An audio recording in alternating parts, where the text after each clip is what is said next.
What's up? It's your boy, Mr. Big Dog. I'm a level 1 slime on YouTube. I'm a level 1 grunt, level 1 crook. But I'm here to not have a doomer video about the title, but I'm here to talk about this idea because it's just something I've noticed. I'm a noticer. But I want to have a proactive, hopeful discussion. Hope pilled, no doomer stuff. So is awareness actually helpful?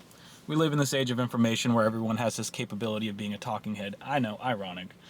But everyone's parsing along information, everyone's virtue signaling, sharing these little infographics or whatever, getting their dunks in on Twitter. Everyone's so painfully aware of what's going on. And this modern content creation, it's like a one-sided mirror. It's like you can have a discussion, you can have a dialogue, but it's through super chats and comments and stuff like that, of that nature. The physical square has been taken from this physical place to where you can actually see people and they're human, not like a profile picture, not like an angry comment that you're reading, like an actual physical person with a family. We have been effectively like dehumanized, and we're losing our humanity with how we go with the dialectic with each other, how we go through it with each other, you know what I mean? So it's just this vapor, it's not a physical place anymore. We used to have the church. That used to be a helpful place. You could go and meet up with people. It was a way to distribute welfare for the needy, stuff like that. You can actually have a physical, you can see it. It's a tangible change you are enacting in someone else's life. You're having a third place, which is a place in between work and home. And it's basically just so you can blow off steam and go and talk to people so you don't feel all boxed in. I feel like people feel very boxed in. People are like zoo animals now. I think that's a big reason why people are interacting and acting the way they are. So anyway, back on topic. We got to have a viable place to have a third place. We got to have a proactive discussion on how to make a third place possible, not just this, hey, this is fucked up, we don't got this is why everything's fucked up, and then the conversation kind of ends there. Everyone kind of just repeats the same lines, and it gets regurgitated, and it's just ad infinitum. It's just like, yeah, then you just hit a wall, and you're just like, what the fuck? What are we going to do about it? And then it just feels like nobody really has an answer for that, or nobody really wants to have a real discussion on what to do. They just want to point at this thing and then be like, hey, I'm such a doomer. This is so fucked. Oh my god, but I'm so cool. You want to be happy? What the fuck is wrong with you? Like, the world's ending. Everything's on fire. You know what I mean? So yeah, there's a lot of commiserating online. There's a lot of doom stuff, as I was saying. There is the manosphere. Now there's a womanosphere, which is kind of copying what the manosphere is saying in this kind of back and forth in this war of the sexes. And this war of the sexes stuff isn't anything new. And yeah, we have these vultures, these internet vultures, these personalities making these doom videos, making these red pill manosphere videos, just circling around the carcass of our dying civilization, just cawing at it. I don't think vultures caw, but you know what I mean. We got these fucking dickheads just making internet revenue from Google, which is a scary thought, off of people's broken, lonely isolation.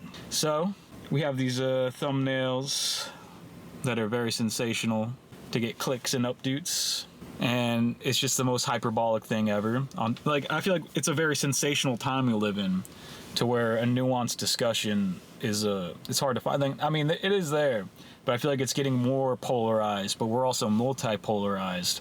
So it has like the veneer of maybe being a nuanced discussion, but everyone just retreats back to their own talking points. Yeah, we need a large-scale proactive discussion. We need to have more common ground. We need to talk to people more to actually enact some like tangible, real change. So how are we going to reform communities? Everyone talks about a community. Everyone brings up these subcultures like they're actual communities, but they're not communities. It's not like a village. It's not how it used to be, and maybe it never will be. Like, we can be so painfully aware of what we're doing, what's going on. Like, we're heroin addicts. Like, we're just slamming smack.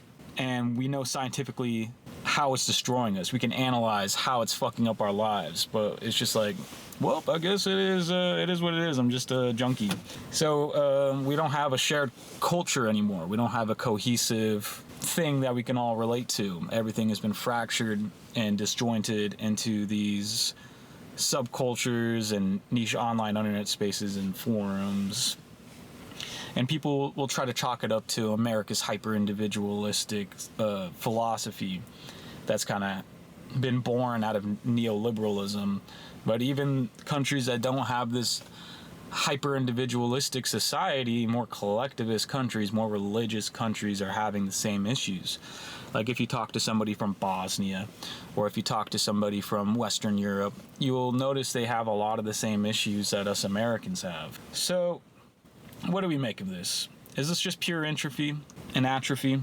Is this just gonna spiral out of control and we just gotta watch this collapse, and then when it collapses we can build a new thing? Can we save it? Or are we just gonna analyze and deconstruct our fall from grace in some end cycle of an age? Or will there be a social revolution to reject the isolating conditions that have enveloped us? I really can't tell you. I really can't. I want this to be a pivot towards like substantial organization and action. No matter how flawed and annoying a lot of organization is, I mean, if you are a leftist and you have tried to organize, which a lot of them try to do, right-wingers don't do it as much.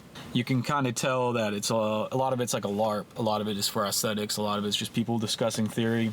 You can have a few protests, but at the end of the day, the status quo, they don't see it as a threat to the system at all, in my opinion, because they would have shut it down.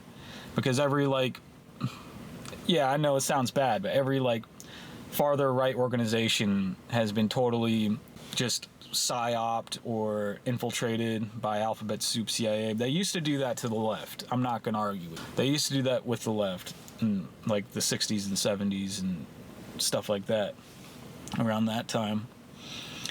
But I'm going to leave you with a quote. Everyone wants a village. Everyone wants belonging. But who wants to be a villager? Who wants to live the life of a serf in servitude when you can get what you want? And you could just obfuscate all accountability. You got to put in the work to build your village. You got to put in that first step. You got to become uncomfortable. You got to be able to change your mind and humanize the people next to you. And I think it's possible. Maybe not now, but soon. I'm not going to doom. Never doom. That's all I got for you. Mr. Big Dog out.